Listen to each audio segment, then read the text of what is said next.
Greetings, I'm Anthony F. Elmore, President and founder of the Proud Black Buddhist World Association, here to bring you another exciting Black Buddhist lecture. And I got my friend here all the way from the outskirts of New Delhi, India, Dr. Rajiv Kumar. And if I can get the doctor to relax a little bit and have a little fun with this, man, we're going to have a real good lecture. Now he's smiling. Anyway, welcome, Dr. Kumar. Listen, we got an exciting Buddhist lecture today. You know what my lecture is called? It's called Black Dalits of India Join the Black Movement in America. Now, this is what people don't really understand or don't really know, or people don't know about the Black movement. Now, it was Dr. Bhimrao Ambedkar. He was the greatest Indian ever known in the history of India. He was the one that freed the Dalit people. Say something about Dr. Ambedkar real quick. Look at the camera. He was a revolutionary in the sense his greatness doesn't lie in the fact how many languages, how many degrees, how many specialities attained over the years while a student at Columbia and London School of Economics. The very fact that he penned down Constitution of India is not even important. What makes him a god-like figure back home is he emancipated the 300 million Dalits. But what does that mean? See, to those who look, what does that mean? You say he emancipated the 300 million Dalits. See, what happened was they had a system in India that was worse than slavery in America. And it was not only until the Constitution of India that was written where Dr. Ambedkar, who was a Dalit, who was a slave, who got a chance to get an education, and he changed things for Dalits. That's why you're here. Now, in fact, Dr. Ambedkar read the history of the black people in America. He studied Booker T. Washington. In fact, in 1946, he wrote a letter to W.E.B. Du Bois, they were going to the United Nations to talk about the plight of black people, and Dr. Ambedkar asked W.E.B. Du Bois to mention the Dalit people. But let's go on further. Now, the first thing we want to do is shake up the world and unite as one family who fights racism. Now, you see, Doctor, there are three types of racism. One is called structural, the other is institutional, and the other is personal racism. Now, structural racism in America is defined as societal racism, as a term which refers to racist attitudes within a society.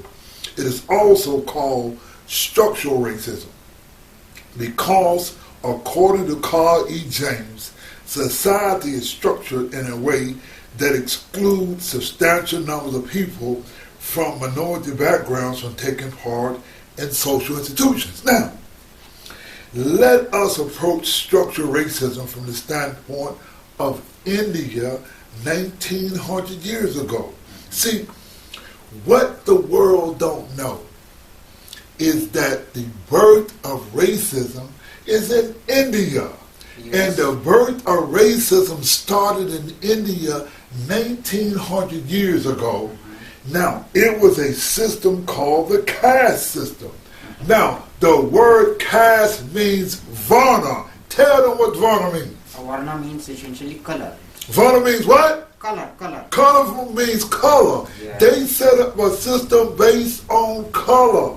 Now, but they sometimes, make you believe that it's based on class. Yeah, but see, originally occupational division. Right, but it was not so. It was very much invented to maintain purity of races. Right. See, the word caste comes from the word varna, which means color.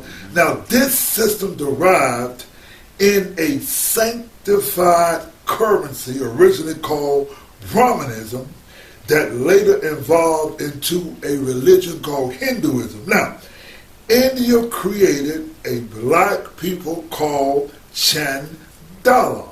Now, Chandala was the outcast. Now, you are a Chandala, right? Yes, yes. Now, let us make one thing clear. Race is a social construct. Now, you are a doctor. There is nothing, absolutely nothing biological that distinguishes race. Race is only a social construct. That's something that's created in the mind because there's no physical differences among human beings. Now, you are a doctor. Explain that real quick. See, At the camera. Look at the camera. See, the very when we study the developing human, all human across the races, across the culture, they reach their milestone at the very same time. So that proves beyond doubt we are the one, as further supported by human genetics. You just cannot differentiate. The outward appearance, the phenotype, and all the prejudice and biases based on that make environment, make the environment put the certain people on disadvantage. That's why they lag behind in whatever occupation they choose to practice. So you're saying the social structure Yes. make people different. It's not biological, but it's social. Now, Yeah. you see, this is what they did. See, the existence of race is more cultural than biological. There is no such thing as a physical entity as a black race. On the other hand, there exists a social and cultural entity called a black race. It's not only it's social because it's a psychological phenomenon. Right. Some way they wired the human brain in a way, in a developing human brain in a way that he imbibe bias and societal prejudice as he grows. If the two young kids are playing, they won't have any notion of idea of superiority or inferiority based on their color or their birth. Right. You know, like yourself, you consider yourself a black man. You consider yourself a black man not because of biology, but because of culture and because of history. Yes. Now, one of the things I like to do, Doctor, I think the best explanation of race that really explains it is American President Barack Obama Jr. He gives a great explanation of race. Let's listen to President Obama give an explanation of what is race, and we're going to come back and finish this lecture, and it's called The Black Dalits of India Join the Black Movement. Let's listen to President Obama.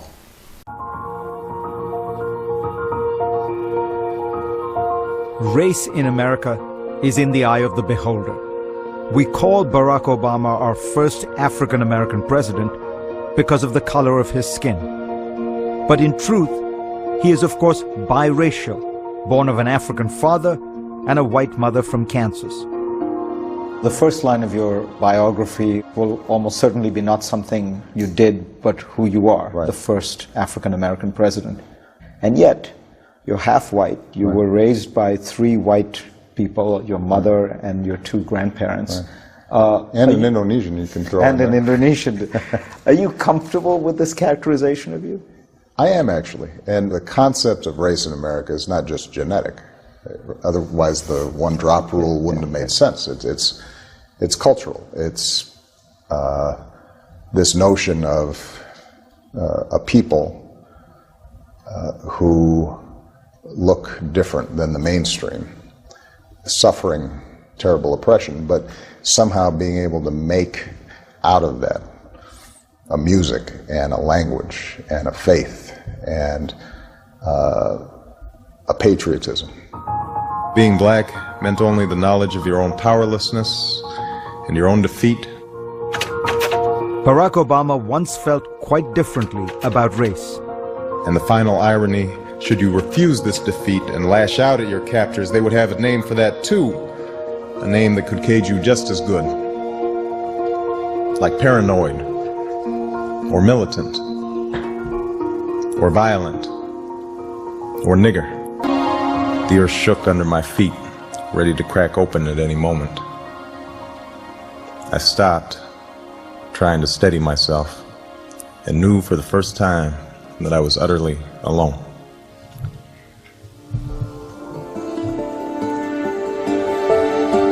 The poet William Wordsworth wrote, "The child is the father of the man." So how to reconcile this troubled boy with the man who grew up to be president? We heard President Obama explains race. Now, in regards to the Dalits of India, they are part of the African diaspora. Now, the phrase African diaspora was coined in the 1990s and gradually entered common usage as a term in the 21st century.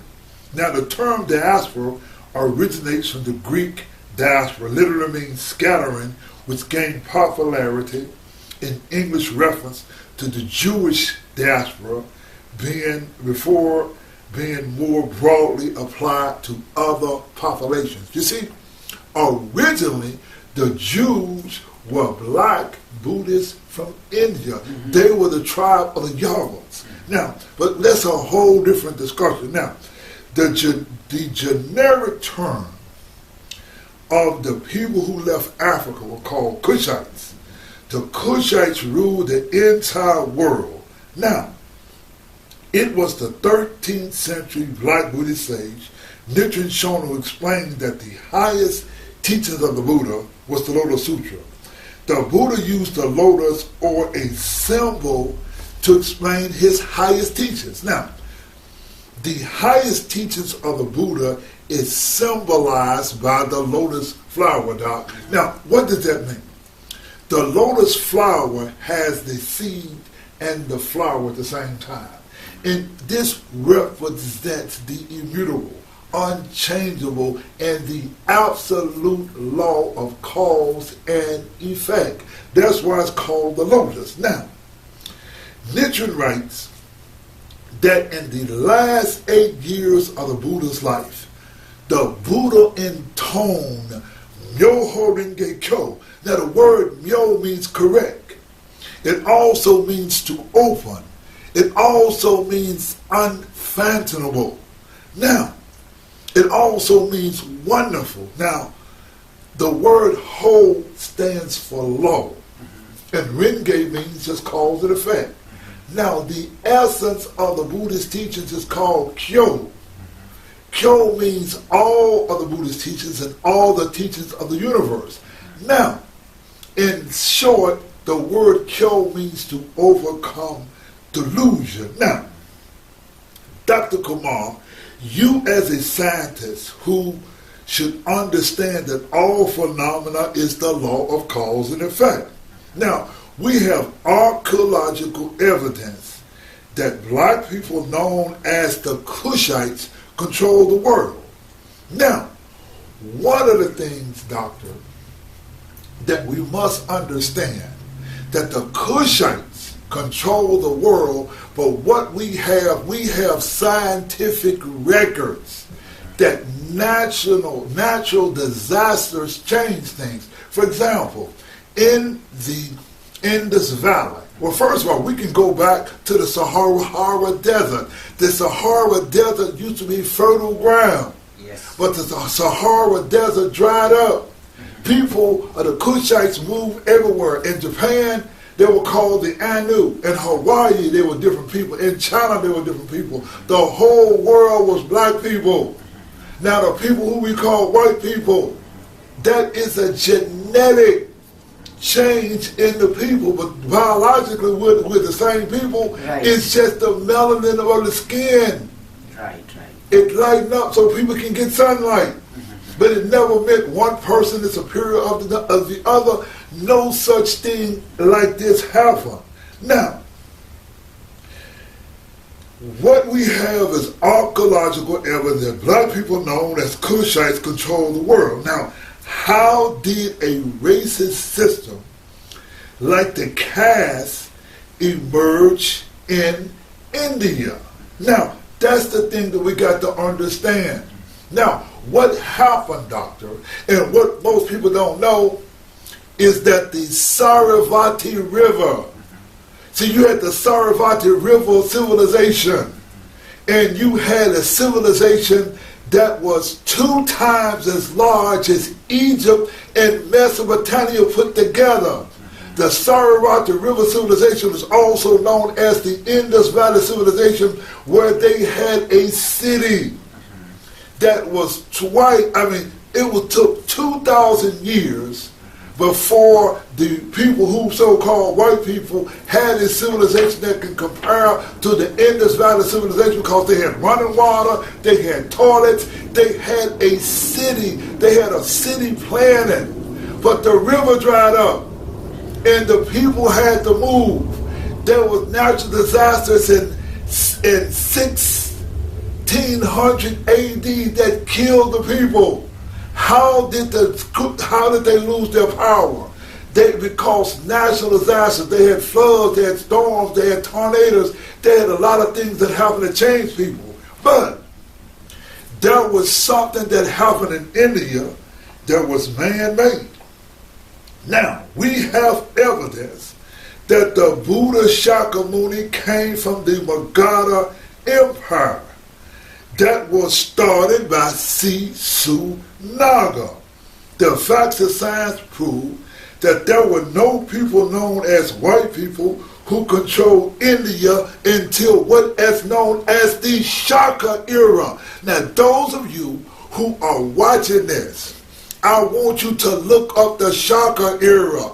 The Shaka era is the time in history that's from 78 AD to 140 AD. This is the time when the Kushan king, it was a white Kushan king who conquered India. And what this Kushan king did was he separated the people, and he separated Buddhism through race, culture, and language. What did King Kanishka do? King Kanishka not only conquered the people, under King Kanishka came the worst inhumanity in the history of humanity, because that is where the birth of racism started. King Kanishka started racism. Another name for racism was the caste system. Now, how do we know? What is the silver bullet of the caste system? You know what the silver bullet of the caste system is, Doctor? The silver bullet, ladies and gentlemen, of the caste system is the language of Sanskrit. See, it was the language of Sanskrit that was used, that was created. See, the earliest archaeological evidence of Sanskrit was in the AD. It's called the Rudra Danam. Now, the Rudra Danam is the first evidence of Sanskrit. Now, what they did was they created, using Sanskrit, institutional racism. Institutional racism was they rewrote all of the history, and they rewrote black people out of history. It was called the Vedas. Now, not only did they rewrite black people out, they used linguistic science to change things. Now, who was it that created the caste system? The caste system was created by white foreigners. Now, ladies and gentlemen, what is the line of demarcation created by the white foreigners or King Kanishka? Now, the line of demarcation created by the white King Kanishka for the first time in the history of mankind, the social construct of race was created. The Shaka era is the first time in world history where the concept of race was created based on color.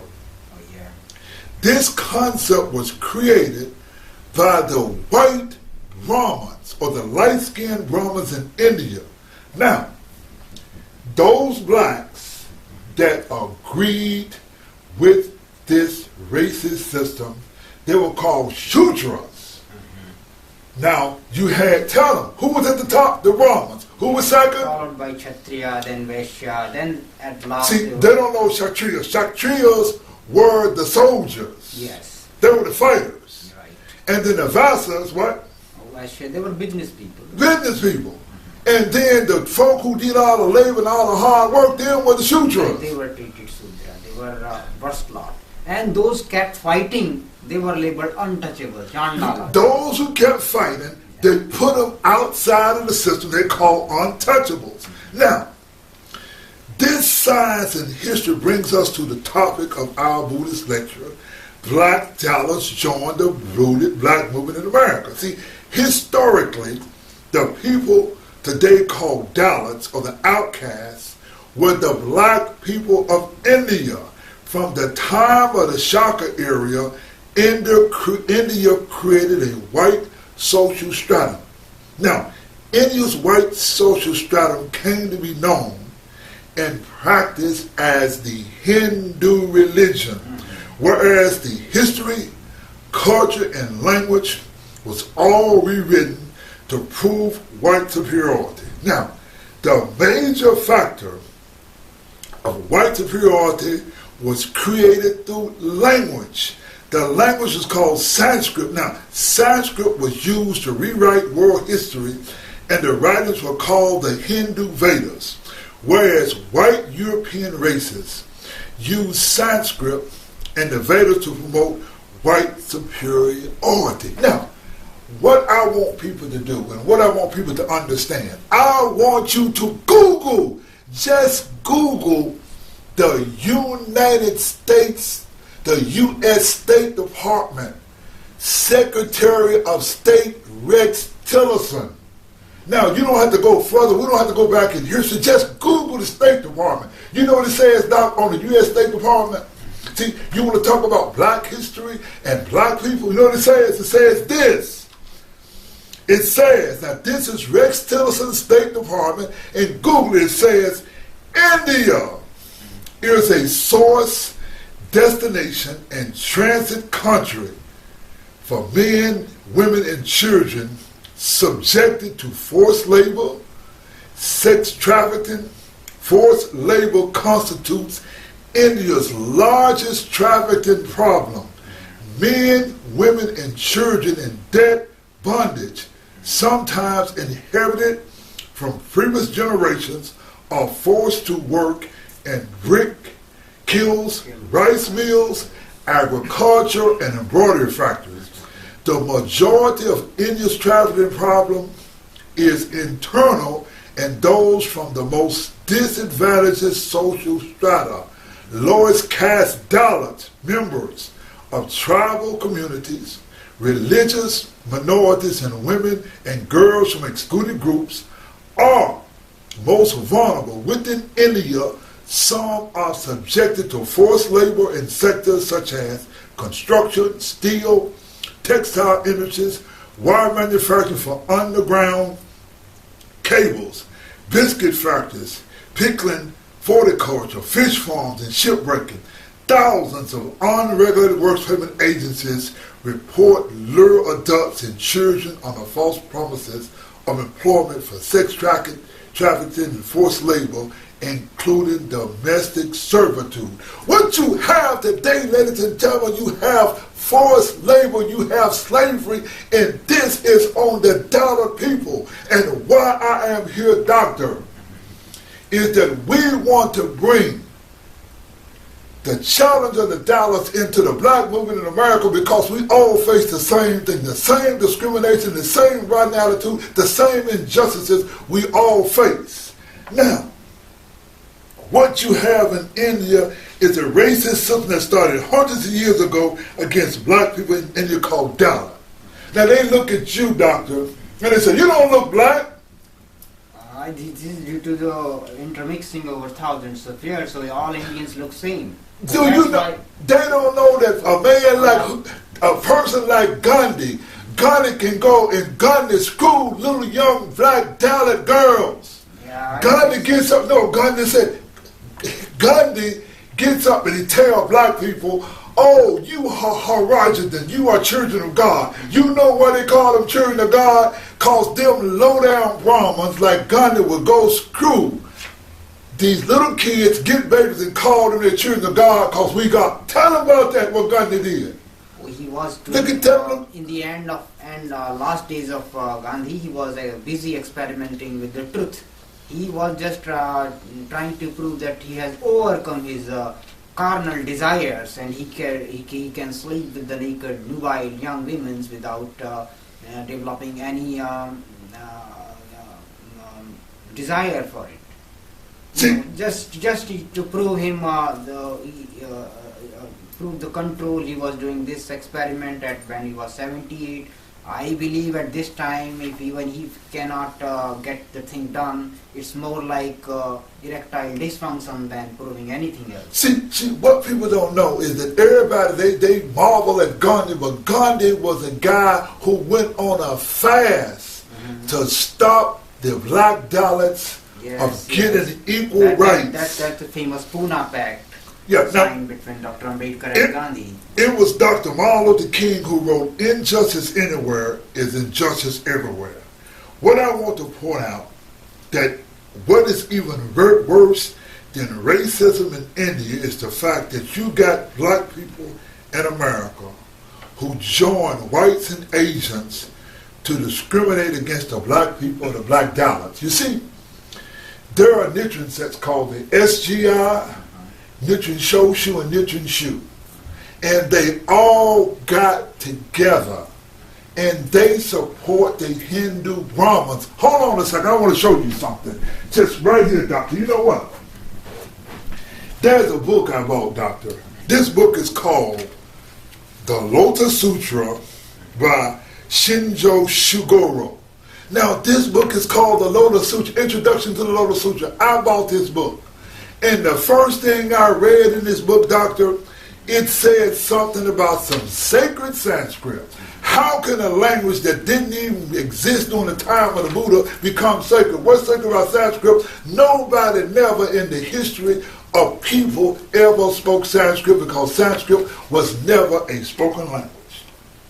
You know, one other thing, and I'm ready to close, Doctor, but what I want to show people is this. On this altar right here, Doctor, there are characters on the altar. Right here, you got the character. These are esoteric gods called, this is Fudumyo.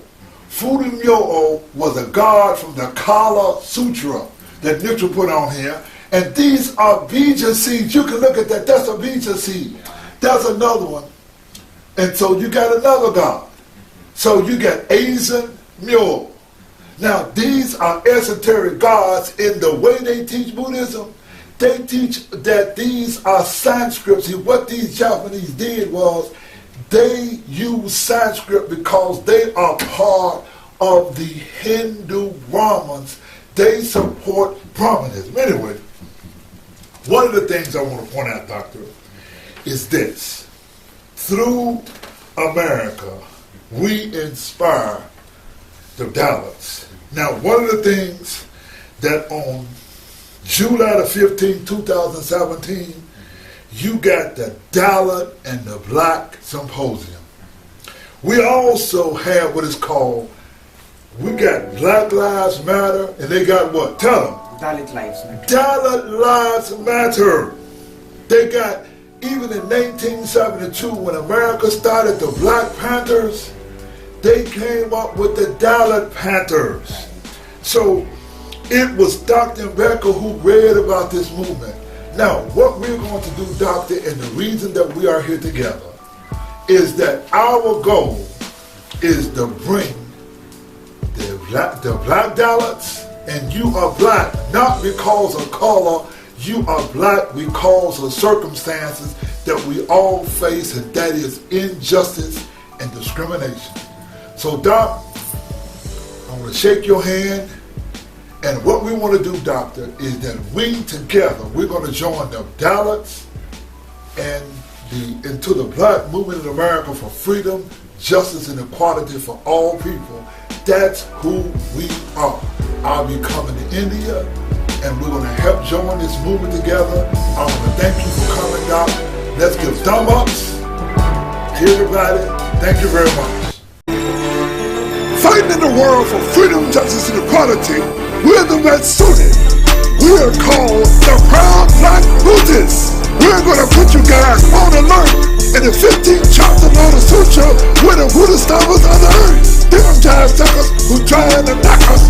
We are the Black Buddhist Scholars. Dr. King, Malcolm X, and Nelson Mandela were Black Buddhist Scholars. The one that was stubborn that come from India. His name was Zachary Ambedkar.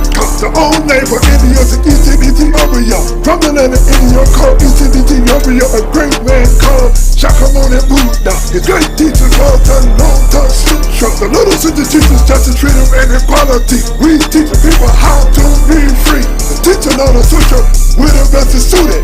We call ourselves the Proud Black Buddhists. Them giant suckers, they're trying to knock us. We are the Black Buddhist Scholars. Them people in India treated worship like slaves. The people are called Dalits, or called untouchable Untitled Dalits. It's the place where the world's racist culture, where black is at the bottom and they slay their brothers. We are black and proud, refuse to be at the bottom. We fight for justice, we the Black Buddhist Scholars. On the Sutra, we the best suited. We call ourselves the Proud Black Buddhists. The SGI, Nichen Shoshu, and Nichen Shu. All the Japanese sets support the Brahmins. They do not believe in equality among us. We blacks in America must know where we at. We was joined with our brothers in India called the Dalit. The teacher of the Sutra, we're the best suited. We call ourselves the Proud Black Buddhists. Them giant suckers who trying to knock us. We are the Black Buddhist Scholars. Fighting for peace, justice, and equality. We cannot go too far. It's time to go to India to join the movement led by the Dalit leader America. We're the Proud Black Buddhists. We know who we at. We're gonna help our brothers called the Dalit. The people in India call them untouchable. You're friendly to us, and you're most lovable.